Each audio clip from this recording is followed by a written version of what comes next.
Hi guys, कैसे हो आप। हम देखते हैं आज राजस्थान में मारवाड़ का इतिहास।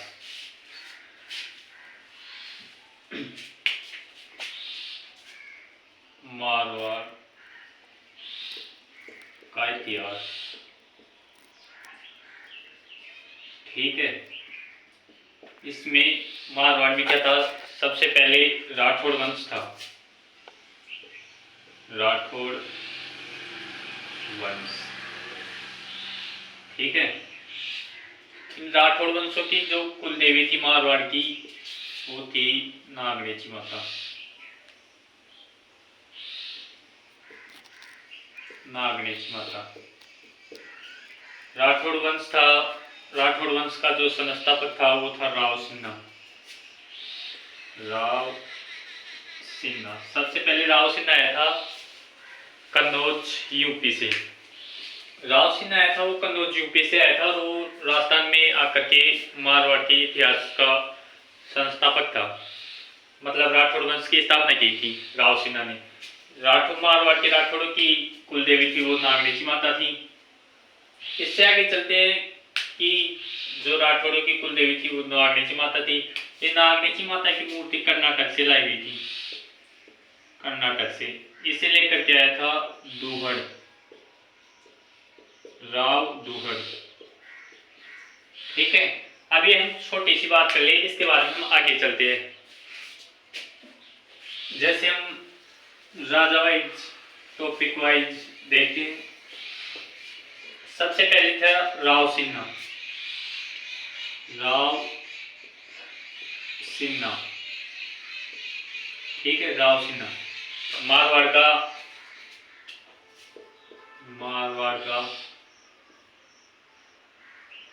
या मारवाड़ के राठौड़ वंश का संस्थापक भी कह सकते हैं। संस्थापक या मारवाड़ के राठौड़ों का कुल आदि पुरुष भी कह सकते हैं। आदि पुरुष या मूल पुरुष भी कह सकते हैं इसको, मूल पुरुष। ठीक है, राव सिन्हा था, इसके पिता थे यूपी से आए थे। यूपी में कन्नौज यूपी से आए थे। इसका पिता का नाम था, वो था जयचंद गढ़वाल। जयचंद गढ़वाल, ठीक है। इसका पुत्र था। राव सिन्हा की इतनी कहानी है। ये मुसल अपनी वो जो गाय थी, या हम ऐसे भी कह सकते हैं गोवंश की रक्षा करते हुए मारे गए। ठीक है, इसके बाद में इसका पुत्र था, राव सिन्हा का पुत्र था। इससे आगे हम पहले इसको मिटा के फिर देखते हैं आगे।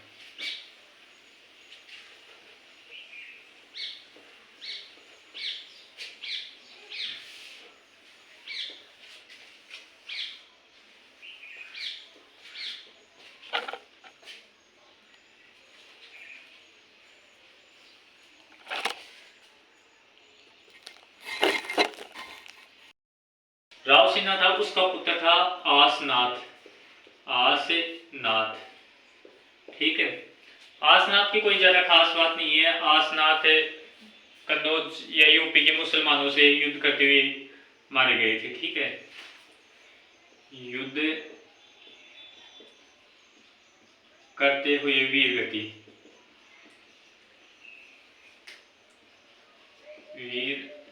ठीक है, इसका पुत्र था, वो था दूहड़ खेड़ या हम राव दूहड़ भी कह सकते हैं, जो नागरेची माता की मूर्ति लेके आया था। ठीक है, इसके बाद में चलते हैं।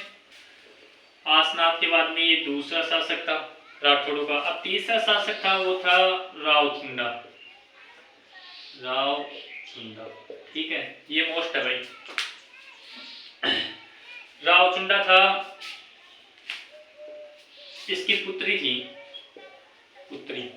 वो थी हंसाबाई। हंसाबाई। और इसका पुत्र था, वो था रणमल राठौड़। मैं ये तो सबको पता, हम मारवाड़ का राठौड़ खड़े रहे थे, वो तो राठौड़ लगेगा। और मेवाड़ का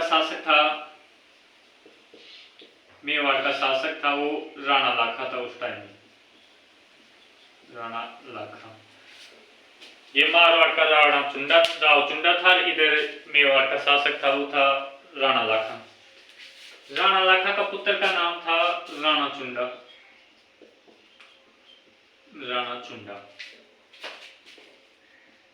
ये राव चुंडा अपनी पुत्री हंसाबाई का सगाई का नारियल राव चुंडा के पास में बेचता है। वो गलती से राणा लाखा के पास में चल जाता है।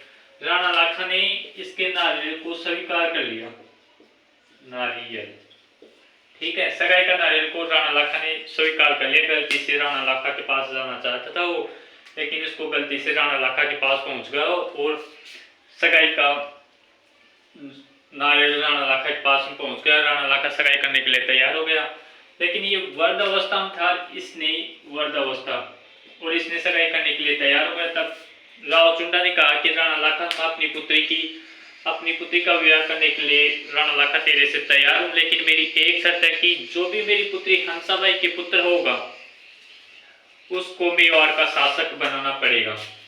उससे क्या बनाना पड़ेगा? मेवाड़ का शासक, ठीक है। इसका पुत्र था, वो था रणमल राठौड़ था, जो शराबी व्यक्ति था, शराब पीता था। कुछ दिनों तक ये शराब पीता रहा। अंत में जाकर के मेवाड़ का शासक था कुंभा, और हंसाबाई की दासी थी, वो थी बारमली थी, और रणमल राठौड़ से प्यार करती थी। रणमल राठौड़ जब मेवाड़ जाता था तो कुंभा शासक था। वो हंसाबाई का पुत्र था मोकल।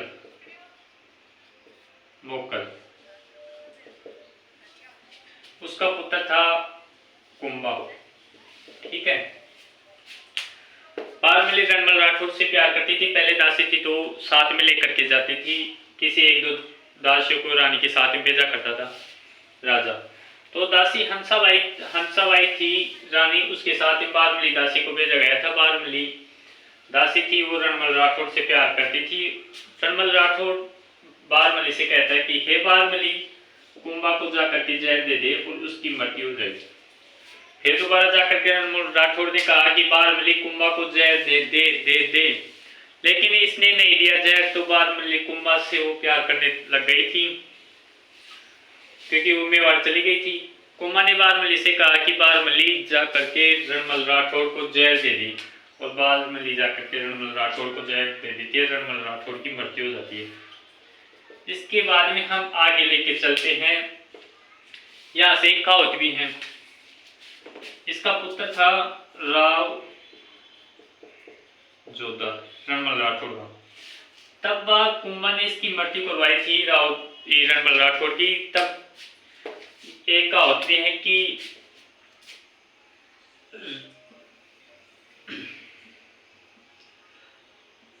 जोधा भाग सके तो भाग, जोधा भाग सके तो भाग, तेरो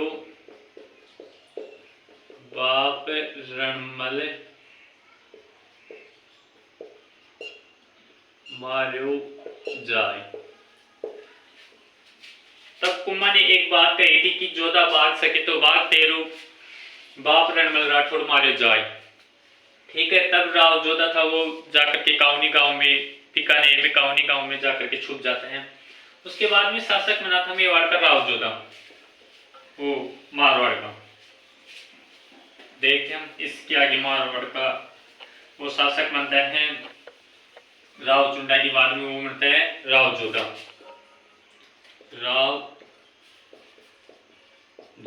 ठीक है। राव जोधा था, वो 15 साल तक पे कुंभा के डर से जाकर के और बीकानेर के बीकानेर के काहुनी गांव में 15 साल तक निवास करता है।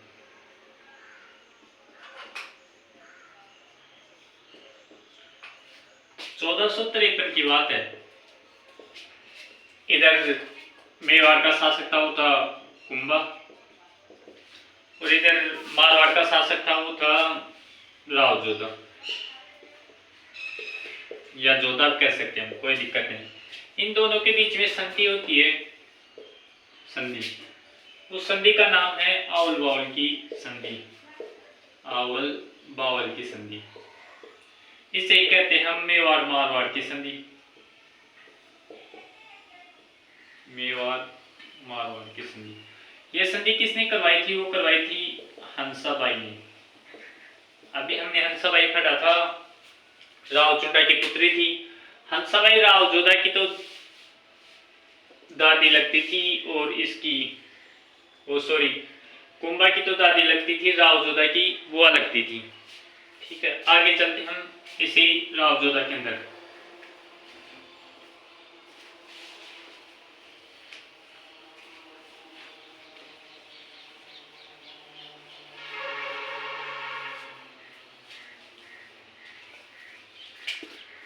राव जोधा ने जोधपुर बसाया 1459 में। मैं रामगढ़ बसाया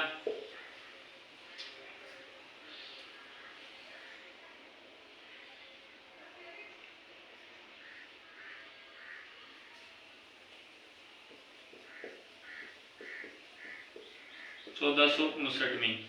ठीक है, इसकी राव जोधा की पत्नी थी, वो थी संगार देवी। पत्नी थी वो संगार देवी थी। संगार देवी ने जोधपुर में गोसुंडी बांध बनवाया था, गोसुंडी बांध बनवाया था। ठीक है, जोधपुर में।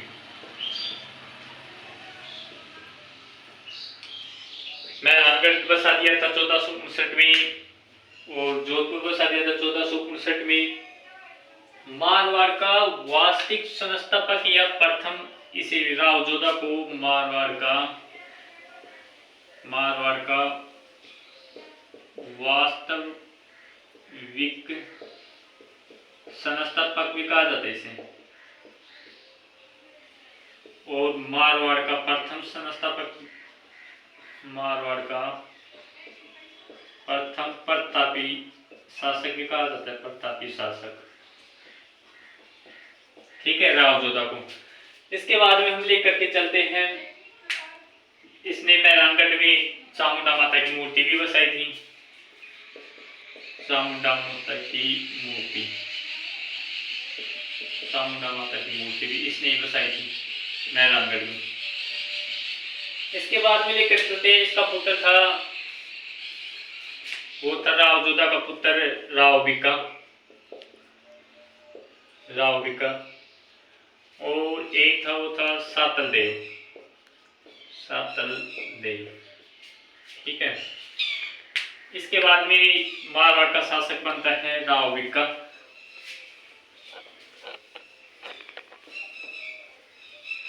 देखना, राव बिका की भी कोई ज्यादा बड़ी कहानी नहीं है। राव बिका, राव बिका जब गद्दी पर बैठता है तो राव जोधा का पुत्र था, एक छोटा वाला था, बड़ा वाला पुत्र था वो सातल देव था।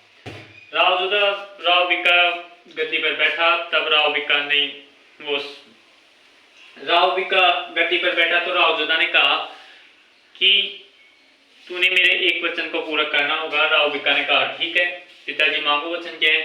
तो राव जोधा ने कहा कि मेरे बड़े बेटे को तुझे गद्दी पर बैठ देना चाहिए था। इसने कहा ठीक है पिताजी, कोई दिक्कत नहीं, मैं अब बैठ जाएगा सातल देव, कोई दिक्कत नहीं, लेकिन आपने एक वचन मांग लिया तो एक वचन आप वचन पे वचन मेरा देता जाइए।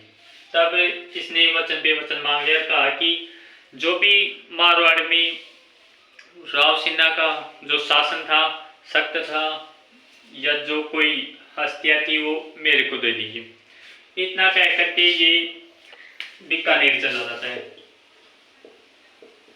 बीकानेर, और बीकानेर में जाकर के राठौड़ वंश की स्थापना कर देता है। राठौड़ वंश की स्थापना जब हम बीकानेर देखेंगे तब देखेंगे, ठीक है। गद्दी पर बैठते हैं सातलदेव। सातलदेव, ठीक है। सातलदेव की हम बात करें तो पीपाड़ जोधपुर गांव था, पीपाड़ गांव था, जोधपुर जिले में था, जोधपुर जिले में।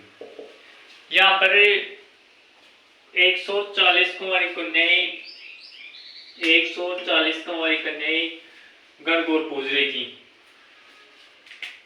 140 कुंवारी कन्याएं गणगौर पूज रही थी। उस समय अजमेर का शासक था, वो मारवाड़ की ओर आया हुआ था। मारवाड़ की तरफ अजमेर का शासक आया था, वो था मजनू खां। मजनू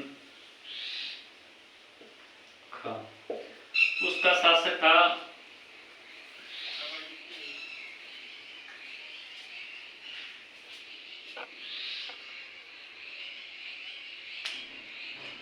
वो था गुड़ले खां। मजनू खां था उसका जो शासक था, या हम सैनिक भी कह सकते हैं, सैनिक, वो था गुड़ले खां। गुड़ले खां वो 140 कुंवारी कन्याओं को उठा करके और अजमेर ले जाता है। तब सातलदेव ने मारवाड़ में राठौड़ वंश था उस समय कहा कि जब तक मैं भोजन ग्रहण नहीं करूंगा तब तक 140 कुंवारी कन्याओं को नहीं लेकर के आऊंगा। तब गुड़ले खां ने, सातलदेव जब अजमेर की तरफ जाता है तो मजनू खां वहां से भाग जाता है और गुड़ले खां था वो वहां पर था। तो सातलदेव था वो गुड़ले खां को पकड़ करके और उसके सिर को यानी गर्दन से अलग कर देता है, गर्दन से अलग कर देता है और उसको पकड़ करके लेके आता है मारवाड़ के अंदर, और जोधपुर में जो मेहरानगढ़ किला था उसके अंदर रख देता है। और उसके साथ में उसकी पुत्री थी, पुत्री गिदोली, ठीक है। उसको भी वो लेकर के साथ में लेकर के आता है और 140 जो कुंवारी कन्या थे उनको भी लेकर के आता है। वहां पर के लेके आता है। मजनू खां तो वहां से फरार हो लिया था। तब ऐसे कुछ दिन बीत रहे थे, कुंवारी कन्याओं और जो उसका सिर था उसको छिद्रित करके इन 140 कुंवारी कन्याओं को दे दिया था। 140 कुंवारी कन्याएं पूरे गांव में घुमाती रही उस छिद्रित चेहरे को। जब गिदोली ने ऐसा ही सोचा कि महलों के अंदर बैठे रही कुछ दिन तो फिर सोच विचार करते रही। एक दिन इसके मन में विचार आया कि क्यों ना मैं अपने पिता की याद में कुछ त्योहार मनाया जाए। तो उसने सातलदेव था उसको कहा कि हे राजा मैं अपने पिता